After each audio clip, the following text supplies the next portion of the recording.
درود دوستان گرامی مخلصان برنامه‌های ورزش. اینک تجلیل نوروز نوبهاران، نوروز بین‌المللی در سراسر کشور ادامه دارد و امروز گروه ایجادی ما محض به ولایت بختیار بدخشان کوهی سفر کرد تا از اینجا از دستاورد از تجلیل نوروز هم آورده باشد. حالا گروه ایجادی ما در ناحیه ونج قرار دارد و در این ناحیه بهترین پهلوان‌ها به وایه رسیدند و اینجا حالا ما در دشت یزغولام میگویند یا خود میدان یزغولام که پهلوانی زیادی رو از سراسر کشور به اینجا جمع آورده است. یعنی تجلیل نوروز رو آنها با هم میکنند. ما هم امید داریم که البته این با دستگیری وزارت کارهای داخلی تاجیکستان راه اندازی می شود، رقابت‌های نهایت جالب رو تماشا کنیم.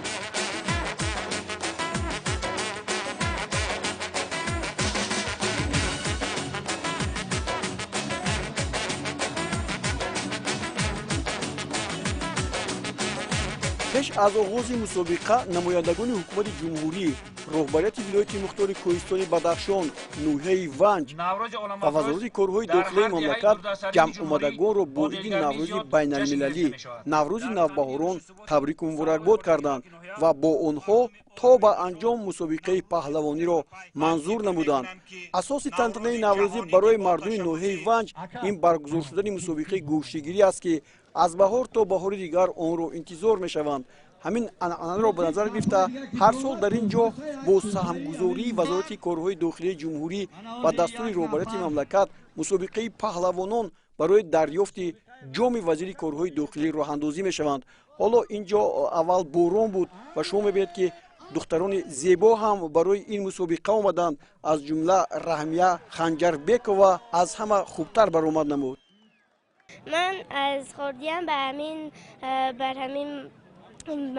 همین ورزش مشغول هستم و من میخواهم در آینده چمپیون جهان شوم. من خنجربک و رحمیه و من میخواهم در آینده چمپیون جهان شوم، پرچم تاجیکستان رو بلند بردارم. تاجیکستان به پیش. سلامت باش، تشکر زیاد. من استراحت کردم از صبح تو خشک گرم می‌زدی. از کدوم دهه هست اینجا؟ یک دهه بسیاری هست. از یزغولام هستی؟ من از دهه ونج میباشم و از دهه ونج میباشم. استادی من باقی بشم میباشم. دخترها بسیار مشق میکنن؟ بله، در آنجا دوانه های من بسیار مشق میکنم و من با آنها گوشتی میگیرم و من خودم با آنها هم نشان میدهم. در مکتب شرایط هست؟ زل هست؟ تالار هست؟ بله، در مکتب هم هستند. با مسابقه امسال نه تنها پهلوانان ولایت مختار کوهستان بدخشان بلکه از سراسر مملکت تنها به این مسابقه آمدند. مسابقه از کودکان نورسان طور دیدت شروع گردید. آنها هم مورد خود را منظور تماشابینان کردند. هیئت مشاوره داوران درخواست تماشابینان را به نظر گرفته مسابقه را با قاعده اجدادی بابایی به راه ماندند. یعنی در اینجا نه وزن به نظر گرفته میشد و نه وقت و نه فعال بودن و با کیت زدن و امثال اینها. از این رو کم رفت مسابقه طولانی بود، اما مخلصان و تماشابینان به هر یک حرکت با کفکوبی ها بها میدادند. تا اون لحظه که پهلوانان شناخته به میدان رزم وارد میشوند، ما به سمع شما میرسانیم که ناحیه ونج را ناحیه پهلوانان گوییم هم خطا نخواهیم کرد. بعد آموزش و به تاریخ گوشتگیران این ناحیه توجه کردن، عیان شد که این ناحیه دهها استادان ورزشی اتحاد شوروی و جایزه‌داران مسابقات بین‌المللی را در زمانهای پیش و حالا در دوره استقلالیت به عرصه میدان گوشتی آورده است. دو چمپیون جهان خوشقدم خسروف در نمود گوشتی سامبو سومین پهلوان تاجیکستان است که به گرفتن عنوان چمپیونی سزاوار گشته است. سامان محمدبکوف یگانه پهلوان است که در رشته گوشتی جودو بین جوانان عنوان چمپیونی را صاحب شده است. در حالی که شما دوستان گرامی تماشا میکنید، به میدان پهلوانان نامی هم وارد شدند و حالا شریف نظریف از شهر کولاب با بختیار چهارشنبیف قوه می آزمایند و این رقابت توجه همه مخلصان را бешубҳа ба худ ҷалб карда буд, чунки мо тавре гуфтем аз паҳлавонони номӣ ин гузоришҳо яъне фурсатҳои шарҳи худро идома медиҳем. Шариф Назриев дар чандин мусобиқаҳо ғолиб омадааст ва дар ин вохӯрӣ ҳам каме ҳам бошад нисбат ба Бахтиёр Чоршанбиев соҳиби бартарӣ буд, аммо то ба охир он усуле ки мехост ба кор барад ба иҷро нарасид ва ҳоло боз паҳлавонон با هم رقابت میکنم. شریف نظریف حالا با پیراهن‌های سفید است که ما شما میبینیم.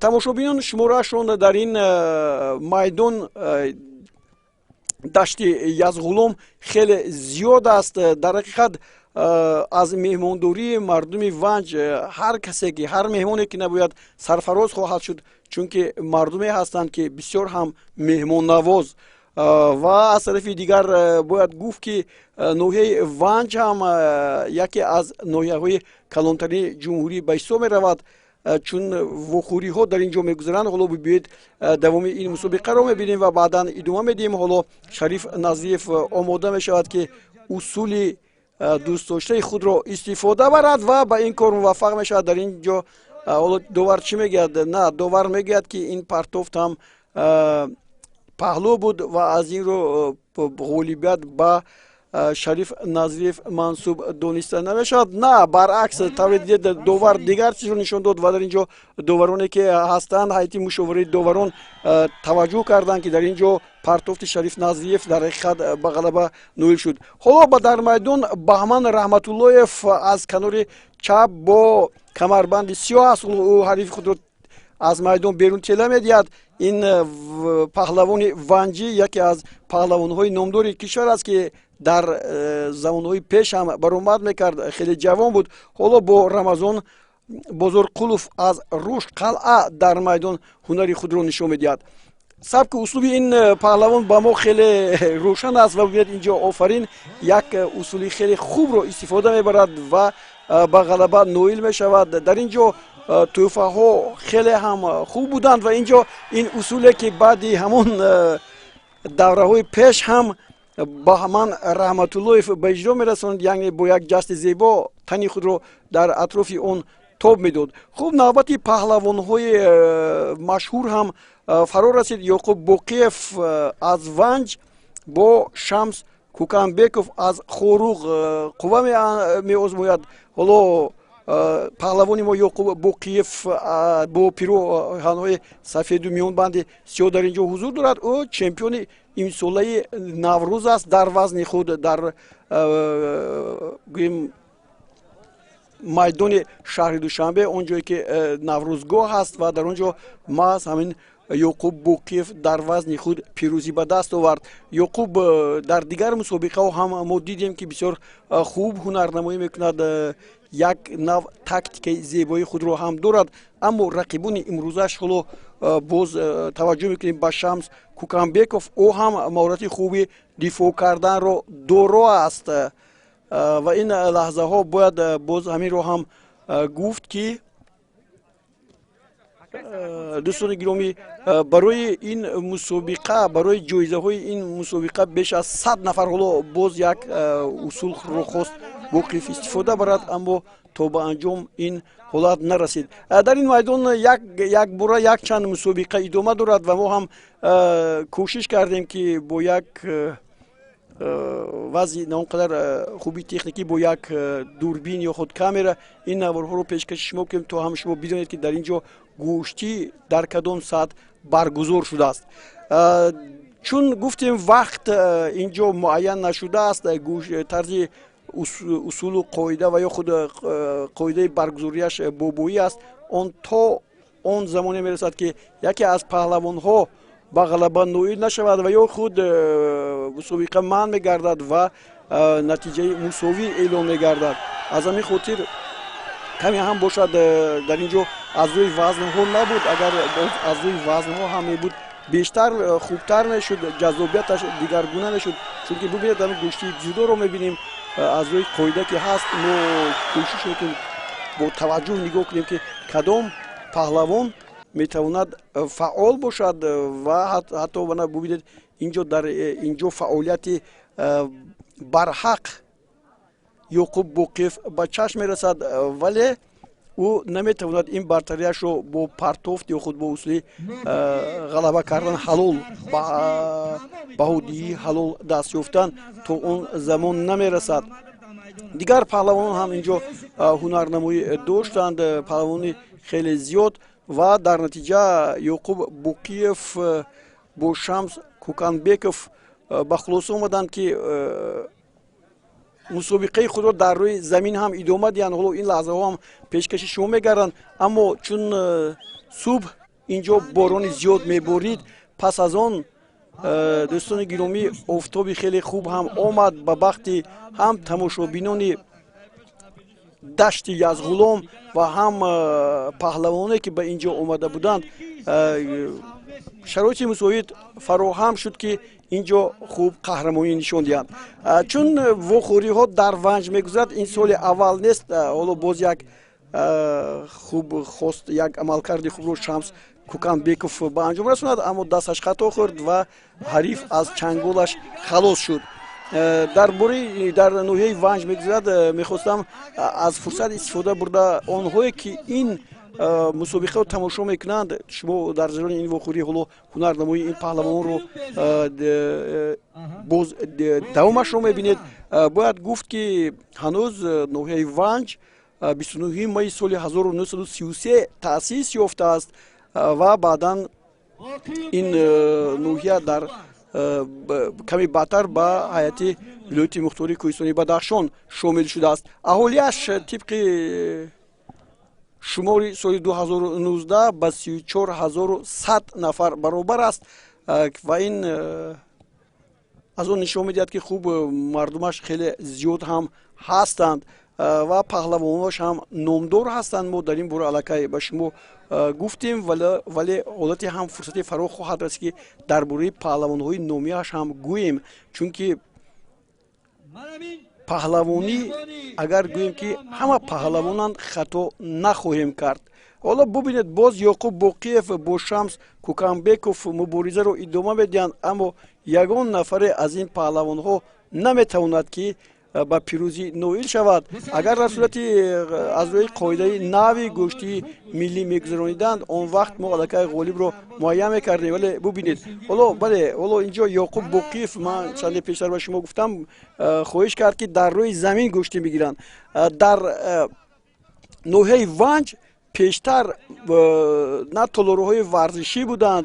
حالا باز ببینید یوقوب بسیار هم خوب کوشش کرد، اما اینجا هم به نتیجه این انجام یافت این عمل کردش. اما در صورتی که حالا من به شما گفتم در اینجا میدانهای ورزشی نبودند، تالارهای ورزشی نبودند.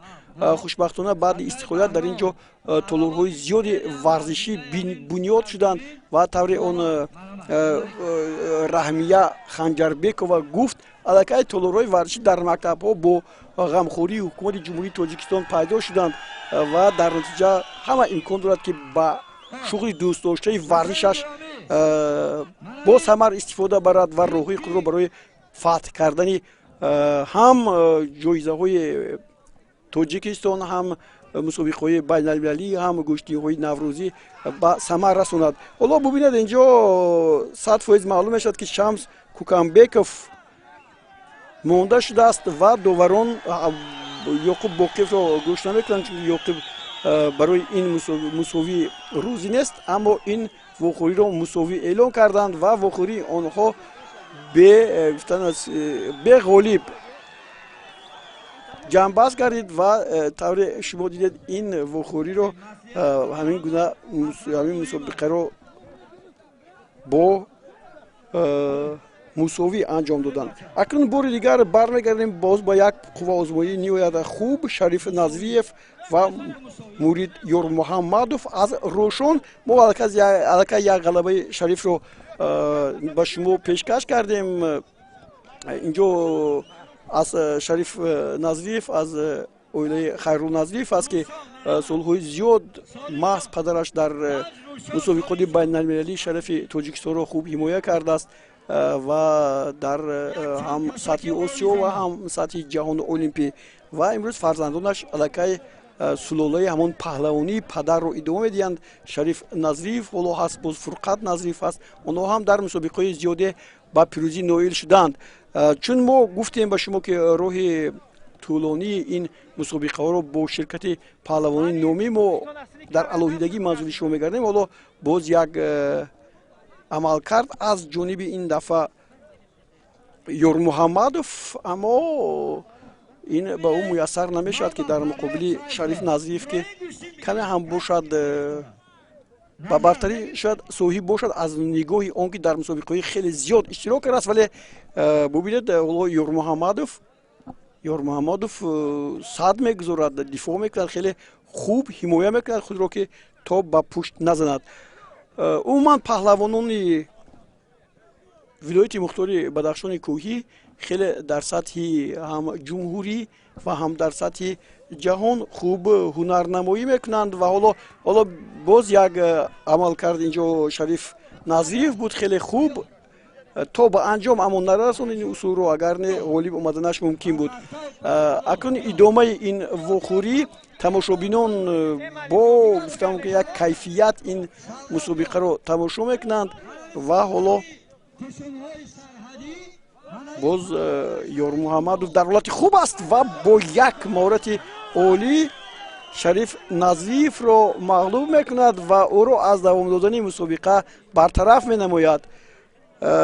Ёрмуҳаммадов аз рӯшон ғолиби ин ҷуфт ҳоло эълон мегардад. бисёр ҳам як ҳунари зебо нишон дод мурид Ёрмуҳаммадов ва мо ӯро табрик мегӯем ва тақрибан ба шумо гуфтам аллакай роҳбарияти инҷо то ба анҷом дар ҳама мусобиқаҳое ки дар майдон буданд таваҷҷӯҳ доштанд ва ҳоло Фарёд Шайхов дар экранҳои мову шумо табақ ба номаш гузошта шуд, аммо касе набаромад ки ин табақро бигирад. намедонам аз сабаби он ки шояд роҳи дур буд, паҳлавони зиёд инҷо наомаданд ва Фарёд Шайхов дар яке аз гӯштиҳо бе ҳариф ғолиб дониста шуд, ба ӯ тӯҳфаҳо ҳам спорида шуданд. хуб, наврӯзатон муборак бошад. шумо ҳам муборак бошад. хуб, имрӯз дар ватани шумо ид аст ва чанд метр дуртар хонаи шумо ҳаст. ба назди шумо он даъвогароне ки ба тӯҳфа бошанд набаромад. барои чӣ? аз шумо метарсанд? намедам, тарс нест ба фикрам аз онҳо, барои ҳурмат кардам ба фикрам ки набаромадам ба ман. шумо киро мехостед ки дар муқобили шумо меистод? фарқ набуд, касе мехост мегирифт кушти. агар ҳозир масалан ҷоизаи дигар монанду дар муқобили кадом бошаду аз ҳама олӣ бошад, шумо мебароед? мебароем гӯштин дар пеш аст, иншоалло мебароем гӯштин. дар ҳоле ки Фарёд Шайхов ҳоло интизор мешавад ки барои ҷоизаи асосии ин мусобиқот ба майдон ояд, дар майдон бори дигар Ёқуб Бокиев аз Ванҷ ва Маликшо Шошоев. ин ҳам аз Ванҷ аст, аммо диҳаҳо фарқ мекунанд аз Язғулом. мо бо Маликшо суҳбат доштем. Маликшо Шошоев корманди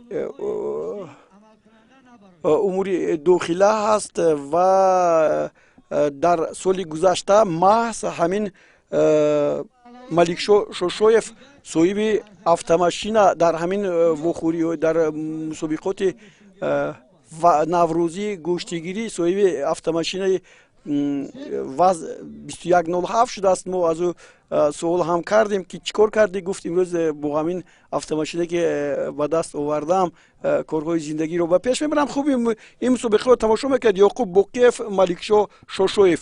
Маликшо Шошоев аз сулолае ҳаст ки дар хонаашон 8 нафар писар ва 4 нафар духтар ҳастанд ва 8 нафар бародаронаш дар мавриди дигар дар майдонҳои гӯштӣ қаҳрамонӣ ҳам карданд ва соҳиби медалҳо ҳам шуданд, унвонҳо ва ҷоизаҳо ё худ солимҳои наврӯзӣ тавре ки мегӯем солимҳоро ба даст оварданд. аммо имрӯз барои Ёқуб Бокиев он қадаре ки мо ба шумо гуфтем муяссар нашуд ки дар ин пирӯзиҳое ки дар ин набардҳо ё размҳое ки ба майдон омад ба ғалаба ноил шавад. дар ин вохӯрӣ ҳам бо Маликшо Шошоев таносуби қувваҳо тақрибан баробар буд. новаста ба он ки Маликшо каме вазнаш зиёдтар буд дар ин ҷо, аммо ӯ ҳам натавонист ки ҳарифи худ Ёқуб Боқиевро ки бисёр ҳам сахт худро ҳимоя мекунад бар ӯ ғалаба ба даст орад. ин ҳоло бубинед боз то ба анҷом ин ҳаракат нарасид, чунки дифои ҳамдигарӣ хеле зиёд аст. хуб дар гузаштаи дур агар ба фарҳанги гӯштигирӣ назар кунем, дар ҳақиқат бубинед дар бисёр шоҳномаву дар дигар асарҳое ки маҳз ба паҳлавонӣ бахшида мешаванд, паҳлавонону як рӯзу ду рӯзу то се рӯзу чор рӯз бо ҳам рақобат мекарданд то ки пуштро ба майдон зананд. мо инро дӯстони гиромӣ дар ин ҷо дер интизор шуда наметавонем, чунки шояд баъди истои зиёде ин боз ҳам тӯлонӣ мешавад. аз ҳамин хотир бояд вақт дар гӯшти ҷудо шавад барои ҷолибияташ ва қоидаҳои наве ки дар гӯштии миллии тоҷикӣ қабул карда шаванд дигар дар саросари мусобиқаҳо роҳандозӣ шаванд. ҳоло боз бубинед ин ҷо ҳарчанд фаъолӣ дар дасти аввал ба Ёқуб Боқиев ҳам мансуб аст, аммо ӯ наметавонад ки ба пирӯзӣ ноил шавад. бобои Маликшоҳ Шошо Паҳлавон то ҳанӯз номаш дар кишвар ҳаст. вақте ки мо аз одамон пурсон шудем ки аз ин ҷо кадом паҳлавонҳои номиро медонанд, яке аз онҳо гуфтанд ин Шошо Паҳлавон аст ки то ҳанӯз мардум хуб медонанд ки паҳлавонҳои номиро ӯ ба мағлубият дучор кардааст. ва ҳаминро ҳам гуфтан мумкин аст ки дар натиҷаи ҷустуҷӯҳо як пайғоме ҳаст аз паҳлавони ноҳияи Ванҷ ва ин ҷо номҳо хеле зиёданд. агар ман дар бораи ду чемпиони ҷаҳоне ки ба наздикӣ шуданд дар давраи истиқлолияти Тоҷикистон ба шумо гуфта бошам, пас дар ин ҷо чизи дигаре ки мехоҳам ба самъи шумо расонам, ин дигар паҳлавонҳое ҳастанд ки номдор ҳастанд. гуфтам Хушқадам Хусравов дар намуди гӯшти самбо чемпион шуд, Сомон Мамадбеков байни ҷудочони ҷавон дар Марокаш. ва ҳоло акнун ман метавонам ки боз дар бораи дигар бубинед ин ҷо бисёр ҳам часпу талош зиёд аст, аммо анҷом намешавад. ва ҳоло довари Рӯйгилем аз доварони асосие ки ин ҷо интизор ҳастанд ки ба ин ҷуфти гӯштигирон чӣ гӯем пешниҳоде дошта бошанд, ин бозиро мусовӣ эълон кунанд ва ё худ бозӣ то ба анҷом идома меёбад. аммо гумон мекунам ки инҳо давоми ду рӯз ҳам агар ҳамин гуна мусобиқа кунанд, яке ба ғалаба ноил нахоҳад шуд. бубинед ин мухлисон чӣ гуна дар таваҷҷӯҳ ҳастанд.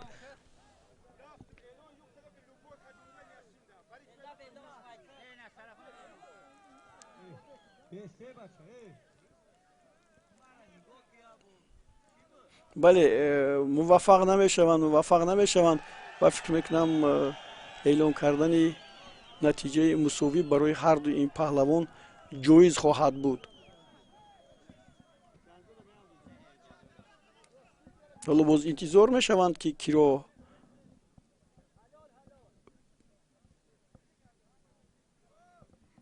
натиҷаро эълон кунанд, аммо натиҷа бозӣ боз идома меёбад. хуб дар ин ҷо паҳлавонҳои хеле зиёд гуфтам ман дар як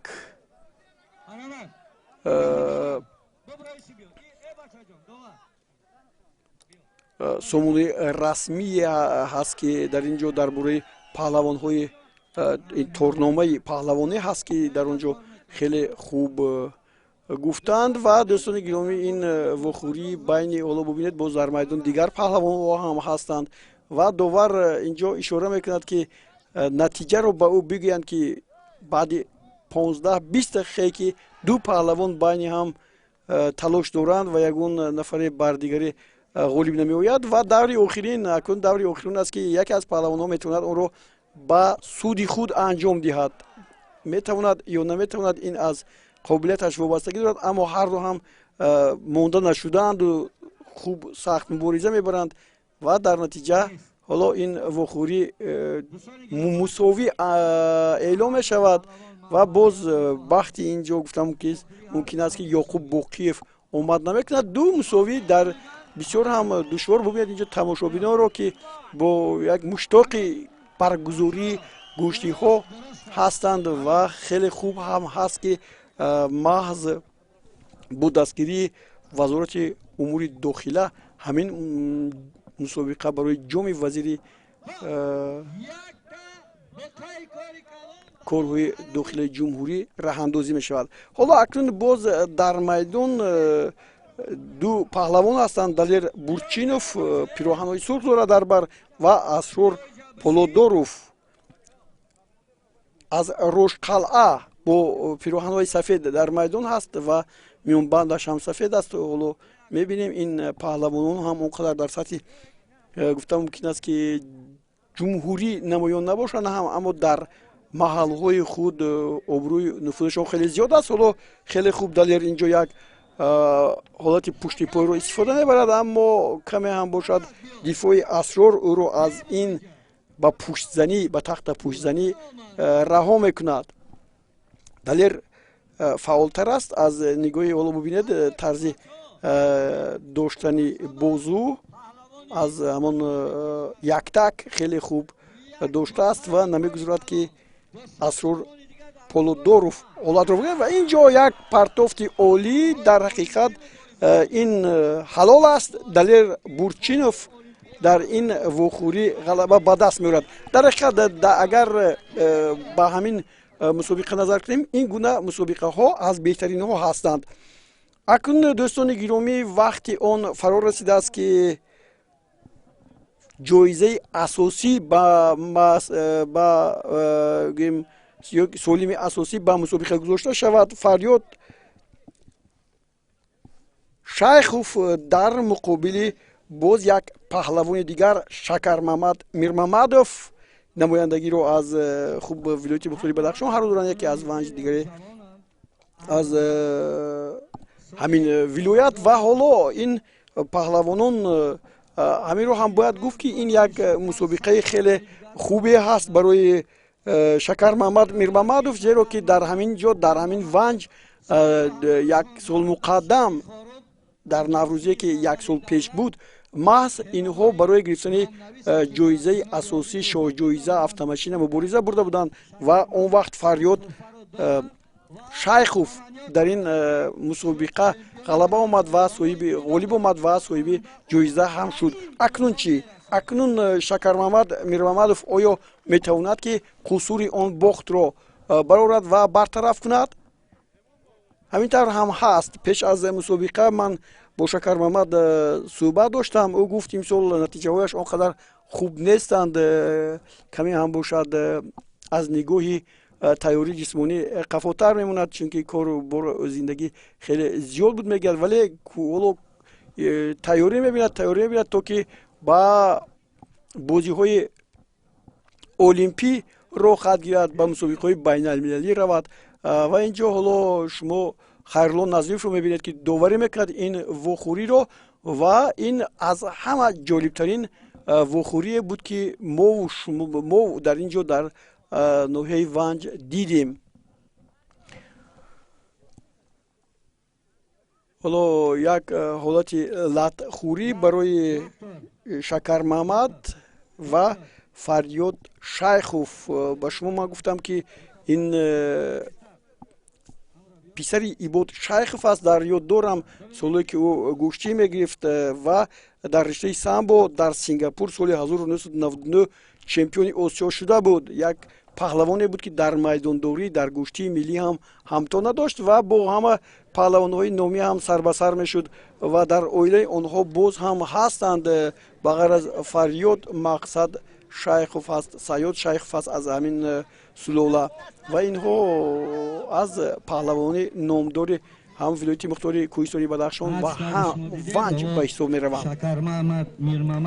Дар Ванҷ ман гуфтам як торномаи паҳлавонӣ ҳаст. Дар он ҷо бисёр паҳлавонҳои номӣ номнавис шуданд. Аз Суруш Эркаев сар мешавад, Умедулло Урфонов, Носир Хусравов, Анушервон Назарзода, Зокир Зокиров, Хуршед Зокиров, Эргаш Мамадбеков, Беҳрӯз Сабзалиев, хуб Абдулло Тирандозов, Ҳамробек Шехов, алон Ҷаҳонгир Сулаймоновро хеле хуб мешиносам.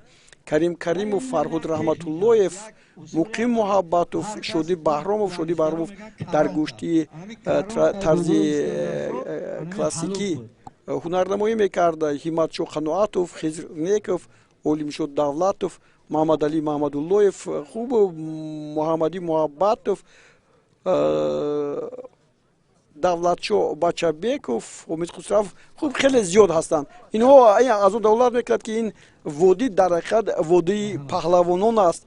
ман аллакай ба шумо гуфтам, дар ин ҷо шароитҳо хеле кам буданд барои ривоҷу гӯштӣ, вале паҳлавононаш тавонистанд дар рӯи сабзаҳо машқ кунанд ва дар арсаи ҷумҳурӣ яке аз ҷойҳои намоёнро ишғол кунанд. ҳоло боз мо инҳоро солҳои минбаъда ҳам хоҳем дид. ҳоло бибинед Шакар Маҳмад каме ҳам бошад фаъолияташ бештар мешавад ва инҷо барои ҳарду ҳам ноқулай аст, зеро ҳамдигарро хеле хуб мешиносанд ва хуб аз ҳунарнамоии якдигар бохабаранд ва дар ин маврид ду маротиба Шакар Маҳмад ҳам тавонистааст ки Фарёдро ба мағлубият дучор кунад. аз ҳамин хотир тавре ман ба шумо гуфтам, инҳо якдигарро хуб медонанд, шаклу услуби муборизаро хуб медонанд. ҳоло биёед боз мутаваҷҷеҳ мешавем, ин мусобиқа тӯлонӣ то 15 дақиқа набуд, каме барвақттар дар ин ҳолат. ҳоло боз бибинед Шакар Маҳмад ва Фарёд каме ҳам аз мусобиқа берун шуд.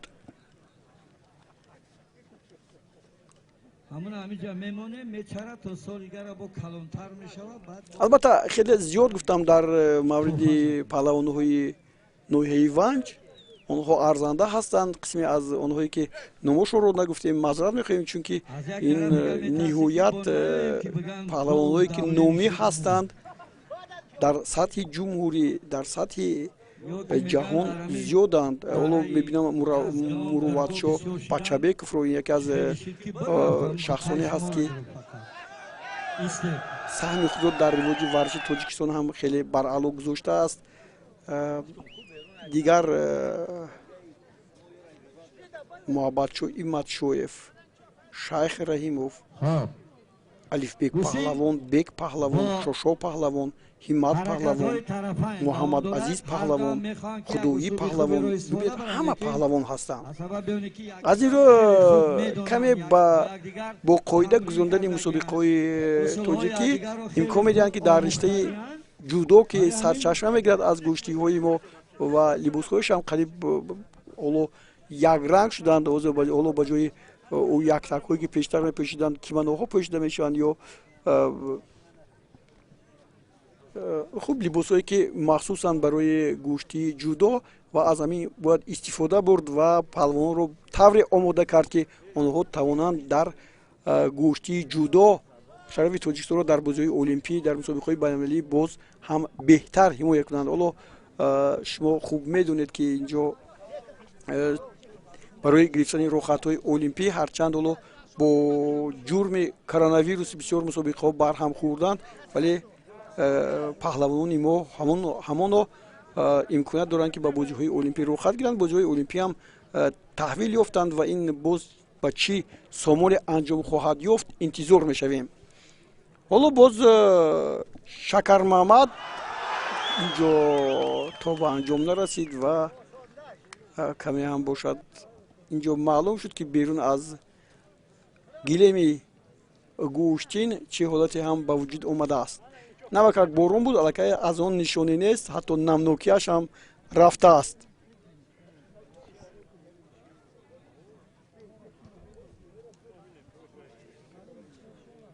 хуб ҳоло Фарёд бубинед имкон медиҳад ки Шакар Маҳмад худро омода кунад барои партофтан.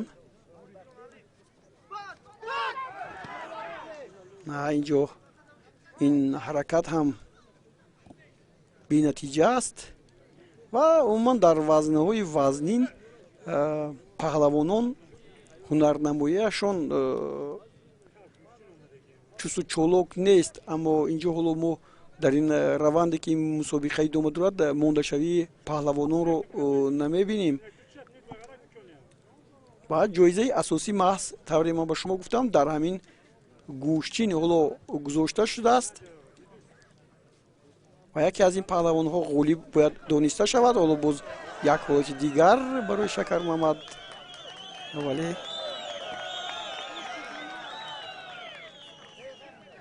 تو به انجام نمیرسد و اینجا داور هم مراجعت میکرد که کمی باید شاید دم داده شود، اما اینترنت پهلوان آماده هستند که وخوری رو ادامه دهند و حتی فریاد شیخ میخواهد که میانبند کمربند خود رو عوض کند. نه، داور هم اون رو به ترتیب میآورد تا که کشوده نشود.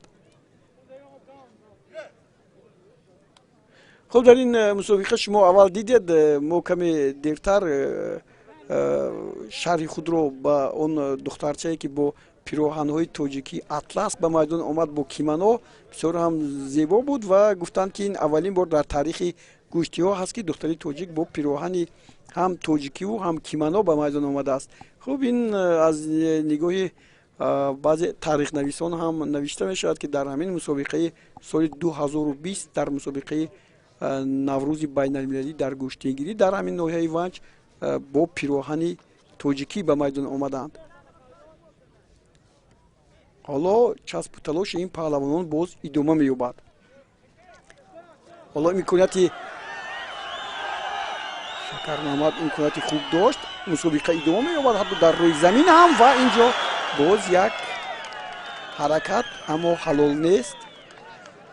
پهلوانان ادامه می‌دهند مسابقه را و دوستان گرامی باید گفت که در حقیقت اگر همین گونه مسابقه ها بسیار دراز روند، مخلصان من فکر می‌کنم که ولو هستند نگاه میکنند که کدومی از این پهلوان ها در این وخوری غلبه میکند، ولی از نگاه تماشا بسیار هم کمی زیاد است، حرکت ها کم هستند و زیبا هم نیستند. و حالا یک هجومی دیگر خیلی عالی و شکر محمد در اینجا غلبه میکند، حلال است و من فکر میکنم که حالا داوران چی میگن اینجا بغیر از داوری روی میدان دیگر داوران هم هستند و داور شکر محمد رو غالب این مسابقه اعلام میکند و جایزه به او سپرده میشود. شکر محمد مبارک شود این تحفه نوبتی در نوروز. فکر میکنم که شما خیلی خرسند هستید. رحمت کلام، من очень خرسندم که خیلی تحفه رو گرفتم برای MVD ولایت مختار کوهستان. برایشان رحمت کلام میگویم که همون مسابقه رو تشکیل دادن و با مردم تاجستان و عید نوروز همه رو مبارکباد میکنند. خب درباره حریف چی گفتنی هستید؟ حریف من شیخ و فریاد یکی از بهترین ورزشگر تاجستان به حساب میرود. او هم یکی از سپرنیکایی که میتواند در مسابقه های بین‌المللی اشتراک میکند و میتواند رزولتات های سخت میتواند. مردم به نهایت بسیار بود، ورزشگران و پهلوانان از تمام منطقه آمده قوای بازوی خود را نشان دادند و این مسابقه در سطح جمهوری برگزار گردید.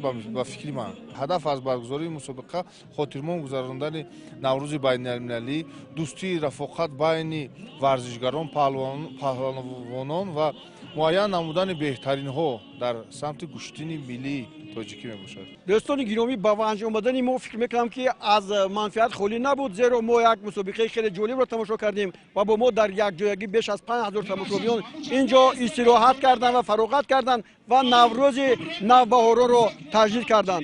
در همینجا گزارش خود را به پایان میرسانیم. خیر تا بازدید تا برنامه‌های آینده ما. شاد و پیروز باشید.